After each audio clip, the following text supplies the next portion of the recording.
Salve, salve, galera! Hoje começando uma TV Couto um pouquinho diferente em clima de Copa do Mundo, então nós vamos falar agora já com a primeira fase do torneio mundial finalizado. Vamos falar, Brasil pega o México, então vamos analisar aí a seleção canarinha e já vamos ver o que vai dar nesses confrontos. Se liga e roda a vinheta.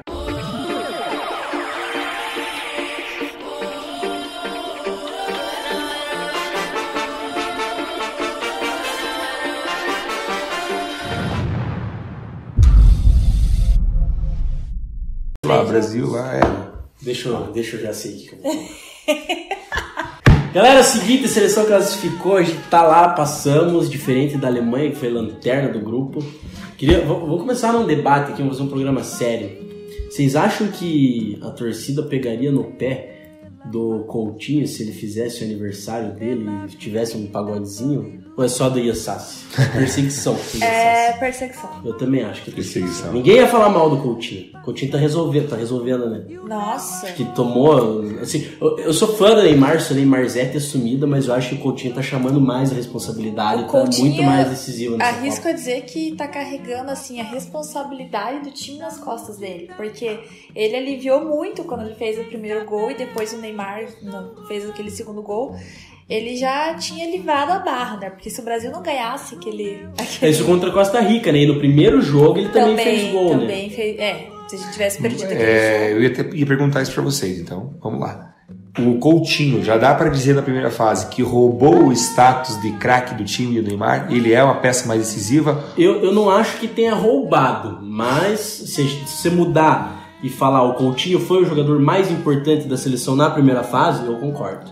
Eu acho que roubar é um pouco pesado pela história que o Neymar tem na seleção, que é muito maior do que a do Coutinho, tem uma representatividade muito maior, mas eu acho que o Coutinho fez uma baita primeira fase e ele tem tudo para ser o nome do Brasil na Copa. Eu também acho, eu torço muito pelo Coutinho, aliás, ele estava voando já no Liverpool e agora foi pro Barcelona, acho que ele, na próxima Copa, ele vai estar ainda mais alto nível do que já está. E, aliás, eu já gostaria de também dizer que eu queria muito o Firmino jogando com ele. Mas o Tite não, mas o Tite é paneleiro, não coloca. Eu não sei que mal o Firmino fez pra família do Tite, porque alguma coisa deve ter feito. Porque, gente, ele deveria ter colocado o Firmino, pelo menos nesse segundo tempo agora do nosso último jogo, que já tava mais tranquilo. Tem que colocar, entende? Porque o Firmino tá jogando em alto nível. E, enfim, fica aqui o meu pedido pro nosso querido Adenor. Coloque o Firmino pra jogar. Mas eu sou fã do Jesus, eu prefiro Jesus ao Firmino, mas eu acho que o momento do Firmino é melhor que o do Jesus, tanto nos amistosos, a gente viu isso, o Jesus não apresentando aquele futebol que ele já apresentou tanto no City quanto na seleção brasileira.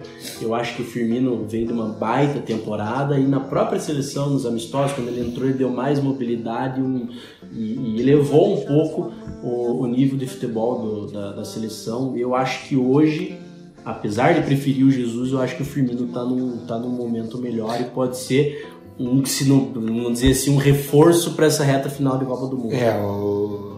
Eu acho que a grande questão é que é Roberto Firmino. Ele também começa com R. Então, pela tradição da seleção, tem que colocar o Roberto Firmino para jogar e para fazer gols nessa seleção. Porque o Gabriel Jesus acho que é o primeiro centroavante, ou um dos únicos centroavantes que não marcou na fase de grupos da Copa do Mundo. Quem sabe se o Roberto Firmino estivesse lá, já teria brocado um gol aí. E quando ele entrou no jogo, ele deu outro ritmo pro jogo, né? Sim. Ele tem entrado muito bem. Eu acho que ele entra e acaba melhorando o time. Mas é que o Tite tem esse negócio de jogo coletivo, aquela coisa toda. Então o Tite defende nas coletivas, enfim, no pós-jogo, que o Gabriel Jesus é muito importante pro grupo. Coletivamente ele é um jogador muito útil. Firmino também. Essa é a linha de raciocínio do Adenor Bach. Sabe o que eu acho? O Brasil pegou times que se defenderam muito nessa primeira fase. Eu acho que isso acaba atrapalhando um pouco o jeito de jogar do Jesus. O Jesus ele é um jogador um pouco mais baixo, mais fraco, de muita mobilidade. E como o Brasil, eu acredito que o Brasil ainda vai evoluir nisso, mas eu achei que trocou muito menos passes, criou muito mais, acho que foi muito mais direto o jogo do Brasil do que vinha apresentando, principalmente nas eliminatórias, um jogo muito mais de toque de bola. Sim. Eu acho que isso acaba apagando um pouco o Jesus, principalmente contra esses times que se fecham mais, e aí pô, ele vai jogar ali dentro da área, quebrando bola com o zagueiro, etc. Eu acho que aí o Firmino ainda leva vantagem, ele é mais forte, mais alto, etc. Mas eu acho que os dois ali cumprem bem a função. E talvez agora contra o México, que é uma equipe que joga um pouco mais aberto, talvez o Jesus apresente um futebol um pouco melhor do que ele vem jogando. Então, o México é um time que eu acho que propõe o jogo, né? Todos os jogos que eu vi, o México sempre se portou bem. Eu vi o jogo inteiro da Alemanha, que aliás, um beijo Alemanha. Estamos vingados, acredito eu, não tanto. Um abraço porque, pro Kedira. Né, 7-1 é impagável, mas assim, eles também passaram o maior vexame da história deles, indo embora antes de chegar no mata-mata, então adeus. Mas retomando, eu acho que o Brasil ele teve dificuldade contra esses times do grupo, porque não foram times que propuseram o jogo, como você falou, foram times que só se defenderam. Então agora eu acho que com o México, a grande chance de a gente ver um time melhor. Não sei o que vocês acham, acho que não vai ser um jogo fácil, mas eu acho que de qualidade a gente vai ver uma qualidade melhor, porque o México entra, ele tem um método de jogar e eu acho que não vai ser fácil. Concordo. Eu não acho nem que o México vá tentar propor o jogo contra o Brasil. Até porque tomou 3-0 da Suécia, acho que eles devem ter, né? Vão entrar um pouquinho mais tranquilo. Só que o México é assim, o México é um time que tomou a bola, tem transição rápida e os jogadores vão pro ataque. Não que eles vão tentar envolver o Brasil, mas quando eles tiverem oportunidade, eles vão pra cima e vão tentar o gol. E nisso eu acho que vai abrir muito espaço pra seleção brasileira e que a gente pode aproveitar muito bem. Acho que o jogo da seleção brasileira encaixa muito bem contra o jogo do México. E a nossa qualidade é infinitamente superior. Então eu tô bem confiante para esse confronto. E eu acho que o Brasil vai passar, não com facilidade, mas eu acho que não vai ser um jogo tão sofrido. Bolão TV Couto, então. Vamos fazer o Bolão TV Couto aqui. Quanto vai dar Brasil mesmo? 2-0 Brasil. 2 do Ney, porque eu botei ele de artilheiro no bolão, tô me ferrando. Eu vou chutar 2-0 também, porque eu ia chutar 2-1, mas eu tenho que ressaltar a nossa zaga. Belíssima zaga com Miranda e Thiago Silva. Aliás, quem critica Thiago Silva é muito leigo. Criticar ele por aquele choro de 2014 é ridículo, porque ele jogou um bolão nesse último jogo. Miranda, impecável, né? Um abraço pro nosso capitão. Então eu acho que a gente não toma gol, apesar de que o México tem um grande goleiro, né? É o Ochoa. Interminável o Ochoa.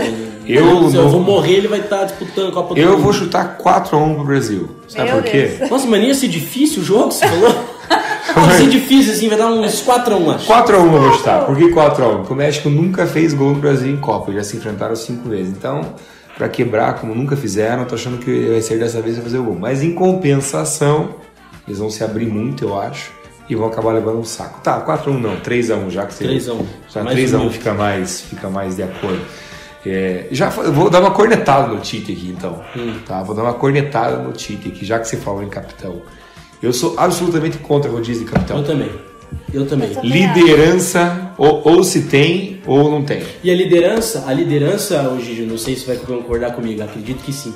A liderança não é aquela de dar a abraçadeira do capitão pra ele pra ver o que vai acontecer. Cara, não é assim que se vê liderança. Liderança se vê no vestiário, o cara que já puxa o pandeiro. Com certeza. Aquele cara que chega nos jogadores e dá aquela motivação. Você não precisa dar a abraçadeira de capitão pro cara pra saber que ele vai ser um bom capitão. Ele vai se impor como capitão do time. Isso aí você vê ao natural no dia a dia do elenco e aí você sabe com quem você pode contar pra ser capitão do seu time. Mas aí então, que tá o nosso problema da nossa seleção.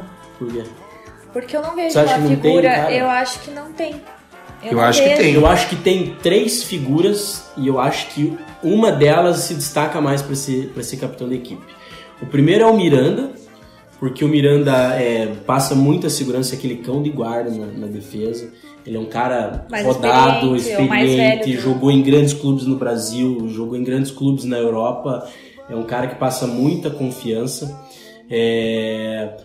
O Neymar, pela qualidade técnica indiscutível, o melhor jogador do Brasil. joga em grandes clubes e etc. Já ganhou Champions League. O terceiro vai ser o Marcelo. Champions League.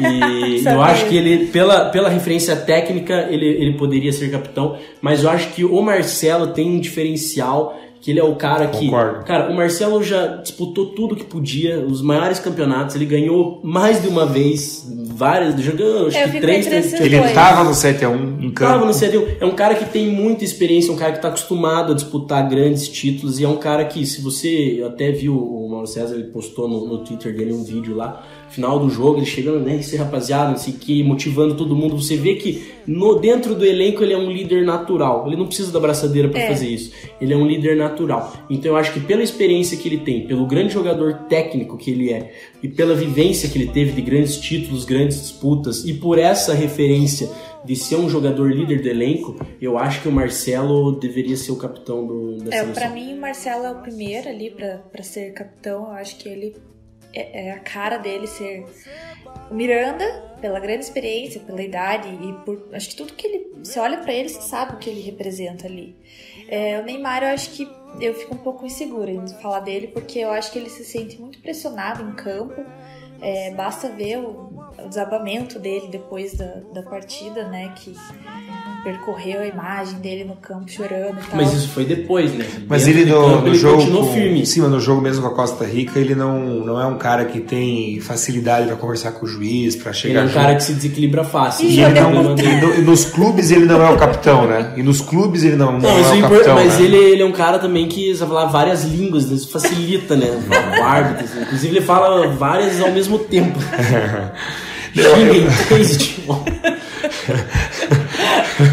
Falando sério, eu acho que quem seria o capitão e se o Brasil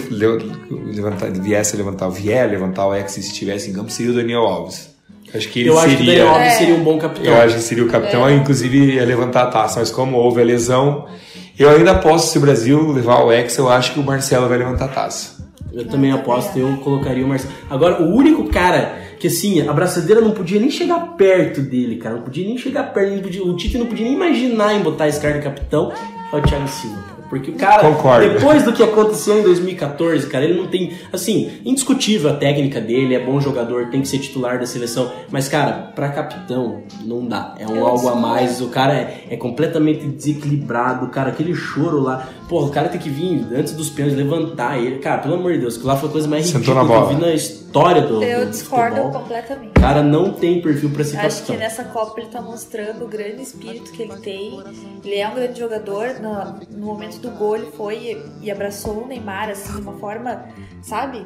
Eu acho que aquele choro... A gente adora criticar quem é da nossa seleção e chora, né? A gente acha bonito quando os outros choram. A imprensa se comove, acha... E quando é do Brasil, parece que pela nossa história, pela nossa camisa, pela nossa tradição, a gente não pode acontecer isso. Eu acho que é normal, acho que é natural. Acho que até o choro deles foi bem mais entendível do que o do Neymar agora. Discordo completamente. Estava no meio da disputa.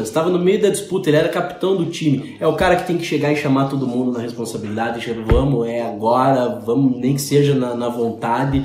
E, cara, aí você tá ali, um momento de tensão, negócio desabando o mundo ali. Você olha pro teu capitão, ele tá sentado, não consegue nem levantar e tá chorando, pelo amor de Deus. Se o cara não passa credibilidade nenhuma, não passa força nenhuma pro elenco, e esse é o papel do capitão. Tá, mas você foi incoerente, porque você acabou de falar que o Neymar poderia ter... Mas o Neymar foi depois do jogo. Essa que é a situação diferente. Então, traz lá o potinho de pipoca pra eu comer enquanto eles se matam aqui. Usei Não, mas é verdade. O Neymar, enquanto tava no jogo, ele foi firme, ele foi pra cima, brigou e foi... Depois foi Caiu bastante, eu fiquei com raiva. Desabou de alívio ali. Não precisava ter feito todo aquele teatro. É diferente. Não, mas tudo bem. Acho que os dois pontos são entendíveis. E por falar em choro, vamos falar aqui um pouquinho dos nossos irmãos argentinos. Nossa, passaram com as calças na mão. Passaram na linha, né? Já estavam como eliminados. Eu acho que isso é legal de Copa do Mundo. Que a gente vê... Todo mundo dava eles como eliminado, e depois que o Toni Kroos fez o gol contra a Suécia, todo mundo colocou a Alemanha já como candidata total ao pentacampeonato. Então... Sim.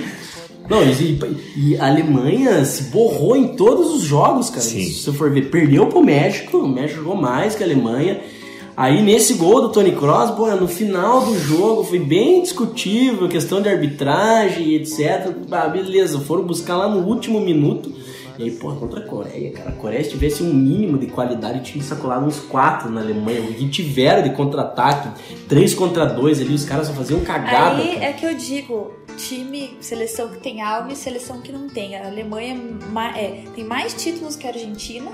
E essa tal de frieza, de espírito, de manter o espírito de frieza no jogo, eu achei que eles tinham tudo pra crescer na competição depois daquele gol do Toni Kroos, e eles não cresceram. A Argentina tomou uma palmada, tomou 3 gols, um time ridículo, e entrou e lutou até o final no jogo deles. Assim. Então você vê a grande diferença que, sabe, isso é o legal de Copa do Mundo. Às vezes a camisa não tem tanto título, a Alemanha poderia nos igualar, mas entrou no jogo, assim, nem parecia que eles precisavam ganhar o jogo, né? Não, eles foram até, inclusive, sinceros. O próprio Joachim Löw, lá, o técnico, o Manuel Neuer, o próprio Toni Kroos falaram que mesmo que eles tivessem passado no grupo da fase de grupos ali, eles iam jogar ou no máximo até as oitavas ou as quartas. Eles foram sinceros, porque eles sentiram que não estava dando liga, né?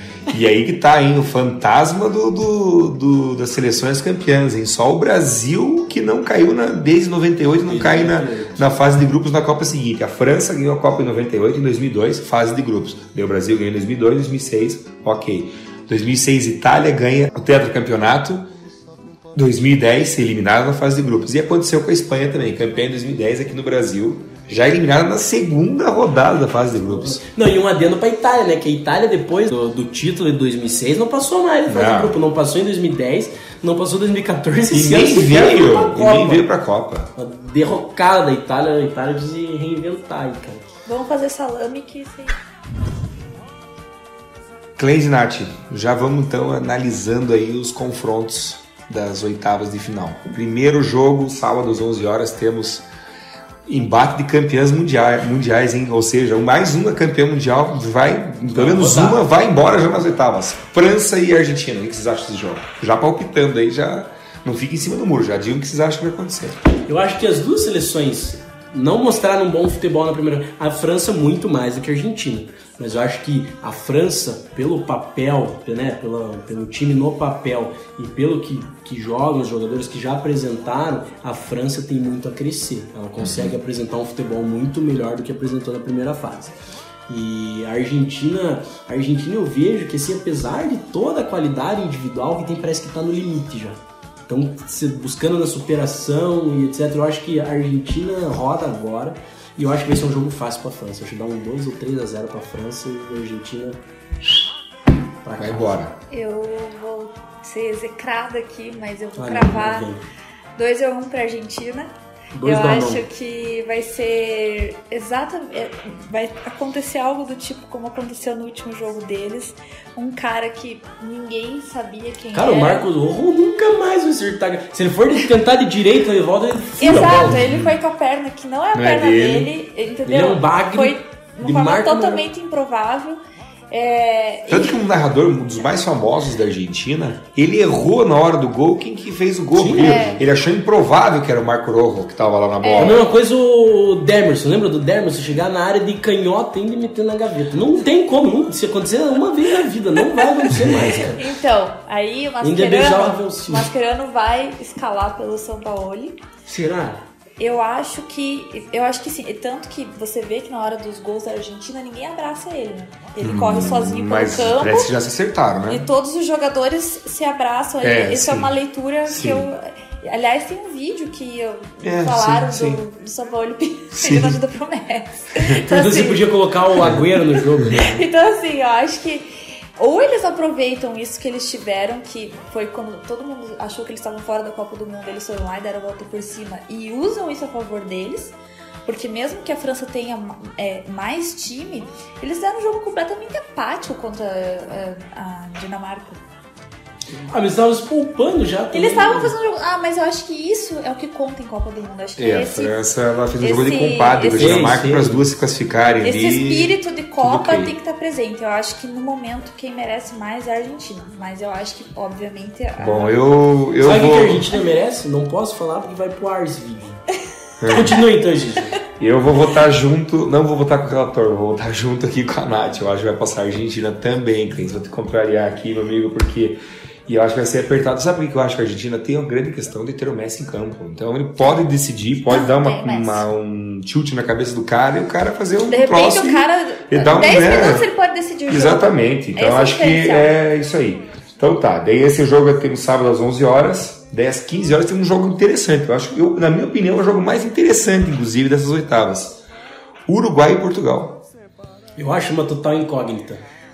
Por isso que eu falo, o Uruguai fez 2 jogos horrorosos na primeira fase, os 2 primeiros, tanto que eu achei que a Rússia ia ganhar do Uruguai na última rodada. Sim. E o Uruguai foi lá e apresentou um bom futebol, cara, e ganhou bem, ganhou convencendo em cima da Rússia. Então isso coloca assim. Só que aí é que tá. Qual Uruguai que vai jogar nas oitavas? O Uruguai que apresentou bom futebol ou aquele Uruguai que se perdia em campo? Que vinha mal nas eliminatórias, garantiu.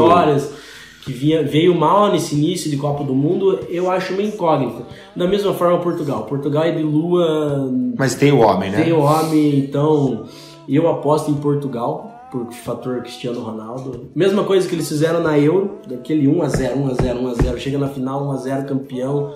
Eu acho que eles vão se segurar lá, o homem decide lá na frente. Tem o Quaresma, que tá deitando, o vulgo Guilherme Parede com grife. O Guilherme Parede que nasceu na Europa. Você, dona Natália Oliveira? Eu acho que a chance de Portugal é mais alta justamente porque eles têm Cristiano Ronaldo. Eu também tô junto. Cara, melhor do Decisão mundo. unânime da bancada. Assim, mas é óbvio que minha torcida... É zica, né? Minha torcida vai pro time latino. Porque Sim, nós queremos os times sul-americanos. Mas aí que tá, daí, como se passar os dois... teremos um confronto histórico nas Copa do Mundo. Maravilhoso. Cristiano Ronaldo versus Messi numa Copa, né? É um confronto que ele é... que mata de vez a dúvida. É um confronto que... dúvida, né? Porque, o Ronaldo é muito... Que é um confronto que se repete várias vezes no espanhol, já se repetiu na história várias vezes, mas nunca na Copa do Mundo. E aí ambos estão com 2 seleções muito questionadas. Eu não acho que isso é pra cravar dúvida nenhuma. Eu acho que... Não tem dúvida. Não. Ronaldo é muito maior do que... Não, eu acho que não é. Eu acho que é pra acrescentar a história, do acervo histórico do confronto. Exatamente, porque o futebol dos dois é completamente diferente, o futebol do Cristiano Ronaldo e do Messi. O Cristiano Ronaldo é aquele cara que você sabe que ele tem o poder de decisão, ele é um cara preparado, ele é 100% dedicado, ele tem o melhor físico, ele tem a melhor postura, ele é perfeito em tudo. Uhum. Só que o Messi é aquele cara que vai fazer uma jogada que você não espera. Gênio. Ele vai fazer uma coisa que, qual foi a última vez que você viu um jogador fazer isso? Então são coisas diferentes. Eu prefiro o Messi porque eu aprecio mais o futebol dele, mas não quer dizer que eu não acho o Cristiano Ronaldo, que ele não seja merecedor de ser o melhor do mundo. E não tem nada de tirar aí a dúvida. Não tem nada. Quem ganha vai ser o futebol que vai fazer. Se tiver esse confronto, vai ser muito histórico. Eu também tô torcendo para que aconteça isso. Aí domingo, às 11 da manhã, lá no Luznik, temos 11 horas. Eu acho um confronto também barbada. Espanha e Rússia. Apesar da Rússia jogar em casa, o que vocês me dizem? Eu acho um pouco... Claro, muito mais favoritismo para a Espanha. Mas, cara, se a Rússia passasse da Espanha, eu não ia achar tão absurdo assim. A Rússia fez 2 grandes jogos na primeira fase. Joga em casa. Né, jogos contra equipes que nem de longe tem o peso da camisa da Espanha, nem de seus jogadores. Mas, assim, jogou bem. Coletivamente, um time que sabe se defender, tem um outro valor ali. O Cherichev tem um grande momento na Copa do Mundo. E a Espanha mostrou algumas dificuldades nessa Copa do Mundo que podem pesar no mata-mata. A Espanha, por diversas vezes, teve a sua posse de bola tradicional, mas um certo improdutivo. Não conseguia criar, não conseguia agredir. Contra Portugal, teve na frente do placar, tá certo que o homem foi lá e brocou. Decidiu. Nos outros 2 jogos, ganhou do Irã de 1-0 e empatou 2-2 com o Marrocos. 2 jogos em que o Irã vendeu muito cara a derrota, e o Marrocos, a Espanha foi achar um gol no final do jogo com a ajuda do VAR ainda. Então, assim, não me impressionaria se a Espanha não conseguisse fazer um bom jogo contra a Rússia e a Rússia achasse um golzinho lá e conseguisse passar. Mas, favoritismo, claro, é da Espanha. Eu vou com o relator. Vou com o Cleiton também. Mas eu acho que vai ser tranquilo pra Espanha. Eu acho que nesse confronto a probabilidade da camisa pesar é maior. Eu acho que também não. Apesar da Rússia estar jogando em casa. A Rússia, apesar de estar jogando em casa, eu acho que vai sentir. E aí tem um outro também, domingo, às 15 horas, temos Croácia e Dinamarca. Eu tô achando a Croácia a grande surpresa dessa Copa, hein? 3 vitórias. Não acho tão surpresa assim. A Croácia vinha jogando bem, cara, você pega o meio de campo da Croácia. Os meios campos mais fortes do mundo. É melhor que o do Brasil. É ou não é? Sim. Se você pegar os 3 ali, a trinca é melhor do que o do Brasil. Com certeza. O time da Croácia é um time que joga muito certinho, mostrou isso contra o Brasil. Apesar de 2-0 Brasil no amistoso, mas foi muito enganoso. Muito enganoso, a Croácia jogou mais que o Brasil em boa parte do jogo. Aí, claro, entrou o homem lá, meteu o gol. Aí no final, o Firmino ainda acabou fazendo 1. Mas não foi um jogo fácil pro Brasil. A Croácia jogou muito bem, veio jogando muito bem nessa fase de grupos. E é um time muito acertadinho. A Dinamarca teve suas dificuldades ali na fase de grupos, não apresentou um bom futebol, passou com as calças na mão. Então eu acho que é um jogo... Claro, a Croácia não tem tanta superioridade assim, mas eu acho que a tendência natural também é a Croácia passar. A Dinamarca, inclusive, passou, ela ganhou do Peru, porque o Cueva perdeu um pênalti quando estava 0-0, né?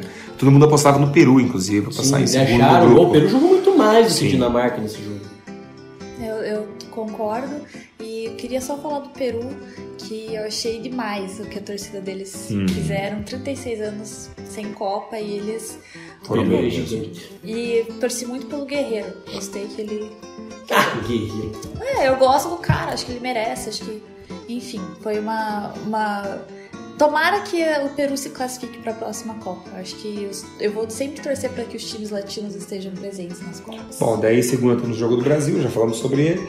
E depois à tarde, nas 15 horas, temos Bélgica e Japão. O Japão é o primeiro time na história da Copa do Mundo que passa no critério do desempate no cartão amarelo, né? Passou do Senegal porque teve um cartão amarelo a menos. Filhos da puta. Eu acho incrível isso. E deixou... também pela primeira vez na Copa, um time africano sem disputar as oitavas de final, né? Então temos um time africano disputando.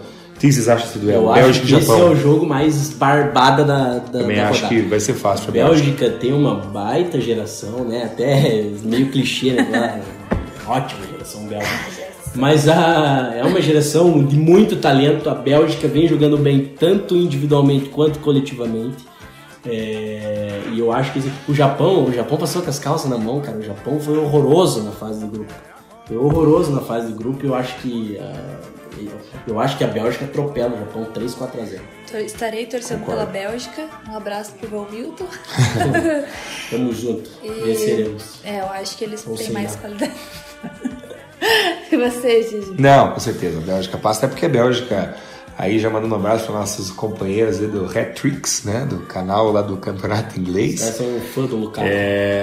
A Bélgica conta com os principais atletas da Premier League, né?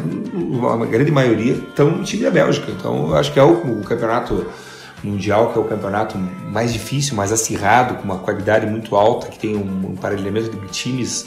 E você vai ver, tem, salvo engano, 10 jogadores que o time titular praticamente inteiro atuam hoje nesse campeonato inglês. Então acho que passa sem... Os poucos que se salvam. Passa tranquilamente lá o nosso time da Bélgica. Liga dos Bagos. Os Brucutus. Brucutus League.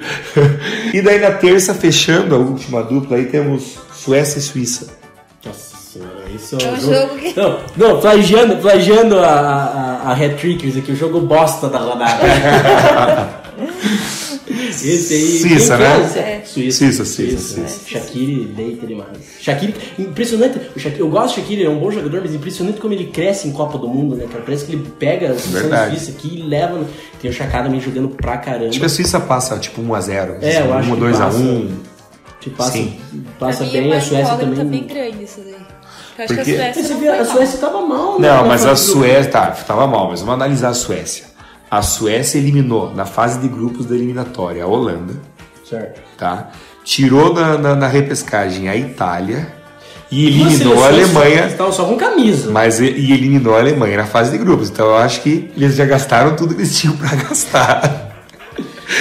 Mas se você for ver, cara, a Suécia na primeira rodada pegou a Coreia, certo? Ganhou da Coreia. Time fraco, que pese tenha ganhado. Da Alemanha. A Alemanha é café com leite.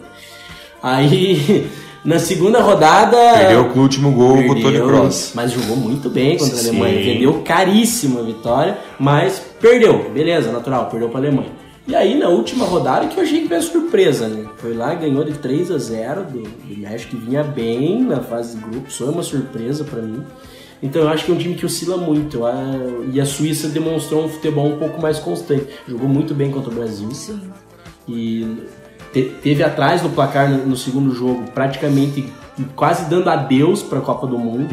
Foi lá virar o jogo, no finalzinho, o gol do Shaqiri lá, até fizeram a comemoração lá, tá dando polêmica, mas sim, mostraram muita personalidade e não se abalaram estando atrás do placar. E daí, na última rodada ali, já praticamente classificado, eu acho que é um time muito consistente, perto da variação que tá tendo a Suécia. Então eu acho que a Suíça acaba passando. Também, não vai ser concordo. jogo fácil, não é jogo fácil porque não tem ninguém. Muito a acrescentar naquilo que você falou, Nath. Você concorda?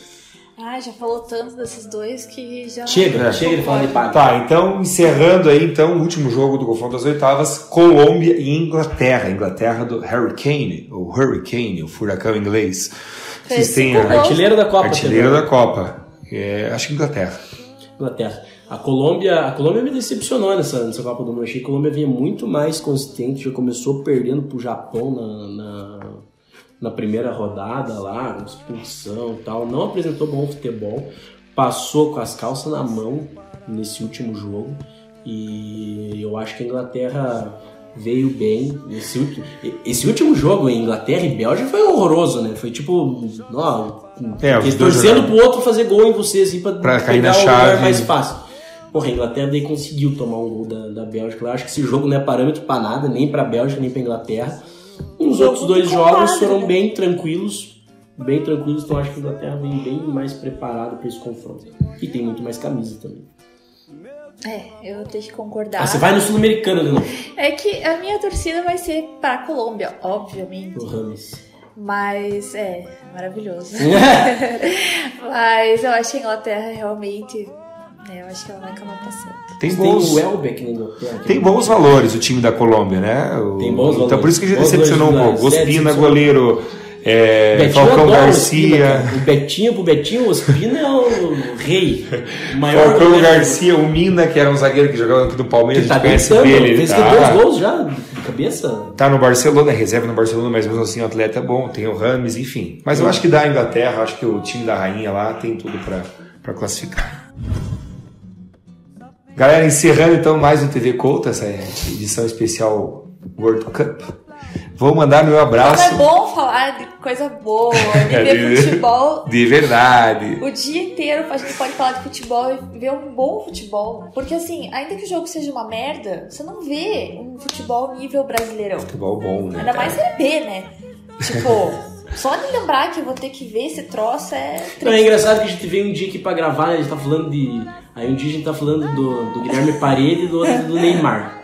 Aí um dia do Bruno Moraes e do Bruno Moraes e outro do Hurricane. Daí exatamente, no dia do Aí um dia do Simeão, aí eles estão falando do Modric.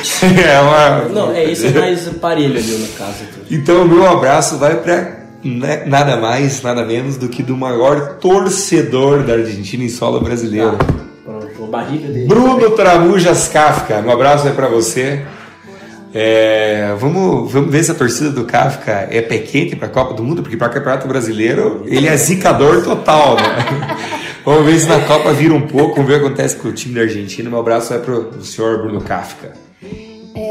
Eu vou mandar um abraço pro Everton Xavier, nosso amigo aqui da TV Couto. Eu já ia mandar em outro programa, mas eu vou mandar hoje porque eu fui conversar com ele.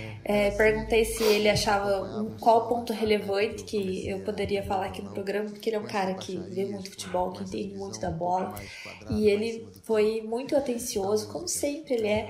E também eu quero deixar aqui a minha dedicação ao Lionel Messi, que obrigada, meu Deus, por ter feito esse homem passar de fase, para eu ver mais um pouquinho na Copa, ainda que ele caia no próximo jogo, mas é muito bom vê-lo jogar uma Copa do Mundo. Não, falando em Messi, vou mandar um abraço pro Maradona, então. Opa! Não, o Maradona é o seu, cara. O cara é argentino, tem toda a birra com o Pelé e tal. Mas o cara é sensacional, cara. O cara é um monumento do futebol, cara. O que foi ele lá? Aí depois teve que ser encarregado. Totalmente embriagado, né? Pra não dizer outras cositas más. E vocês veem que o cara, ele é iluminado, porque ele estava no único lugar do estádio que tinha sol na hora que aconteceu o gol da Argentina. Vocês viram isso? Não vi. Tem uma foto do estádio. E aí, o ponto de luz, o único lugar onde entra a luz é onde tá o Maradona. Tanto que na hora que ele é fotografado comemorando o gol... Não foi Photoshop. Não é Photoshop, é real. Todo mundo tá olhando pra ele, ele tá assim, olhando pro céu. Quer dizer, é uma coisa... Não, é porque é engraçado, né? O jogo da Argentina, a Argentina mete gol, ninguém quer olhar pros caras comemorando, todo mundo olha pro Maradona. O que ele vai fazer esse louco? Vai ser jogado aqui de cima. Tipo, eu não sei se ele não vai morrer nessa Copa na Rússia, viu? Porque lá na Rússia você abre torneira, lá é vodka que você toma lá, entendeu? Então ele deve estar lá. Vocês ouviram o áudio que apareceu no jornal dele tranquilizando a família dele, que tava tudo bem? O cara é uma figura, né? Os caras foram falar, ele ficou olhando assim. Mas vamos boicotar o Maradona, ele não é exemplo para os nossos filhos. É verdade. Ai, quem quer exemplo para os nossos filhos? Quem? Davi Luiz? Não, Deus não, também não, né? Vamos pegar um meio termo aí. Não precisam o cara assim. Carrega a Argentina nas costas. Eu sei um exemplo, Vinícius Cleans. Eu sou um exemplo pra mim. Tá bom, vai. Vai ter um abraço. Pro Maradona tinha mais um, esqueci agora. Vou mandar pro Betinho então, Fernando dos grande Betinho. Fale pra quem eu vou mandar. Márcio Canuto. Grande Márcio Canuto, esse cara é fera. Aquele, cadê ele na Copa? Morreu, para de Mas cadê ele na Copa? Ele não tá na Copa. Ele não apareceu. Ai, goleiro! Canuto, faz umas lives lá independentes. Se a Globo não quiser te pagar salário, faz no Instagram lá umas lives e a gente te segue lá. Ele é no meio da galera, né? Jogava cerveja, a galera com o sovacão na careca dele. O bicho não tava nem aí. O microfone 3 metros de altura que parece o... Salve, Márcio Canuto! Cara, é maravilhoso, sensacional. Eu quero ser o Márcio Canuto quando eu for velho. Aquele tiozão que chega aloprando no churrasco da família, metendo o pé em tudo. Vai pra lá então. Abraço pro Márcio Canuto e abraço pro Maradona. Falou, vamos ficando quando a gente volta, vamos voltar depois das oitavas? Voltamos para falar depois das oitavas, já prospectando as quartas do final. Voltamos, que dê sorte pro Brasil aí. Vamos que falar só da nossa classificação. Espero que tenhamos jogos emocionantes. A galera fala, tem que ser jogo tranquilo. Que não é tranquilo, tem que ser emocionante mesmo, entendeu? Tem que ser no medo, tem que ser na emoção, porque isso aqui é Copa do Mundo, tem de 4 em 4 anos. Então, meu irmão... Quer jogo sem graça, assista a Série B. Assista essas merda aí, entendeu? Sampaio Correia e Brasil de Pelota. Isso aí, fica por aqui. Siga lá, falando que é pra seguir. No Instagram, TV Couto, @TV Couto. Aqui no nosso canal, se inscreva no nosso canal, por favor. Ajude a gente, dê like no vídeo, porque isso ajuda o nosso vídeo a se tornar mais popular. Envie para seus amigos, é Copa do Mundo, então qualquer pessoa manda pros argentinos, puxe lá. Os caras fizeram ligar pros argentinos quando a Argentina perdeu lá. Acha os contatos argentinos e mande lá. Bem alô, hermanos! Uma merda. E no nosso Twitter, @TV Couto, na nossa página no Facebook, enfim, já sabe todo o roteiro. Vai lá e curte tudo. E a gente volta semana que vem e a gente ainda vai falar do Curitiba, né? Mas isso por enquanto não... Quem nos vai pegar CSA? Jogo importantíssimo. Acompanhe aí sexta-feira. Valeu. Nice.